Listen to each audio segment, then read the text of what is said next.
പണ്ടൊരിക്കൽ ഒരു യജമാനന് ഒരു കഴുത ഉണ്ടായിരുന്നു.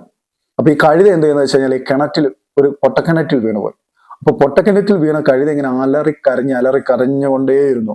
അപ്പോൾ ഈ ഉടമസ്ഥന്റെ വേലക്കാർ വന്നിട്ട് പറഞ്ഞു, നമ്മുടെ കഴുത എന്ത് ചെയ്തു, കിണറ്റിൽ വീണുപോയി, അത് അവിടെ കിടന്ന് കരയുന്നുണ്ടെന്ന് പറഞ്ഞു. അപ്പൊ യജമാനൻ ചിന്തിച്ചു, ഇതിനെ പുറത്തു കൊണ്ടുവരണമെങ്കിൽ ഭയങ്കര പൈസയാവും. അപ്പൊ ഒരു കാര്യം ചെയ്യാം, ഇത് കിടക്കുന്ന കുഴിയെ മണ്ണിട്ടങ്ങ് മൂടി അതിനെ അവിടെ തന്നെ ജീവനോട് അടക്കം ചെയ്യാമെന്ന് ചിന്തിച്ചു.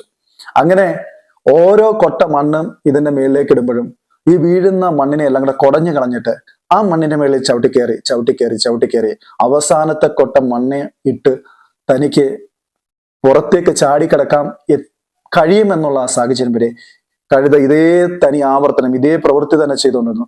തന്നെ ഇട്ട് മൂടാൻ വേണ്ടി ശ്രമിച്ച മണ്ണിൽ ചവിട്ടിക്കൊണ്ട് ആ കഴുത തന്റെ പ്രതിസന്ധി ഘട്ടത്തെ കടന്ന് പുറത്തു വന്നതായിട്ട് ഒരു വളരെ മനോഹരമായ ഒരു കഥയുണ്ടായിരുന്നു.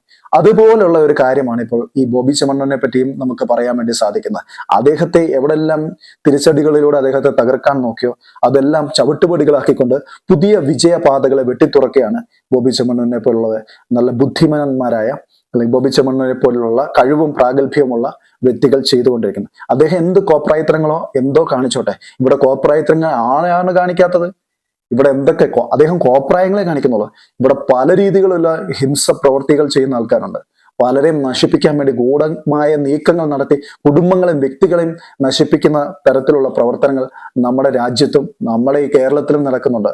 അതൊക്കെ നമുക്ക് നല്ലതായിട്ടും, എന്നാലൊരു വ്യക്തി അദ്ദേഹത്തിൻ്റെതായിട്ടുള്ള ബിസിനസിന്റെ കാര്യങ്ങൾക്ക് വേണ്ടി അദ്ദേഹത്തിൻ്റെതായിട്ടുള്ള വ്യക്തി താല്പര്യങ്ങൾക്ക് വേണ്ടിയിട്ട് ചെയ്യുന്ന ചില പ്രവൃത്തികളെ ഹീനമാക്കി കാണിച്ച് ചിത്രീകരിച്ചുകൊണ്ട് അദ്ദേഹത്തെ താളടിയാക്കാൻ വേണ്ടി, അല്ല ആ വ്യക്തിയെ നശിപ്പിക്കാൻ വേണ്ടി കുറെ ആൾക്കാർ രംഗത്തിറങ്ങിയിട്ട്, എസ്പെഷ്യലി ഫെമിനിസ്റ്റുകളായിട്ടുള്ള ഈ തീവ്ര ഫെമിനിസ്റ്റ് ചിന്താഗതി ഉള്ളവർ ഭയങ്കര അപകടം തന്നെയാണ്.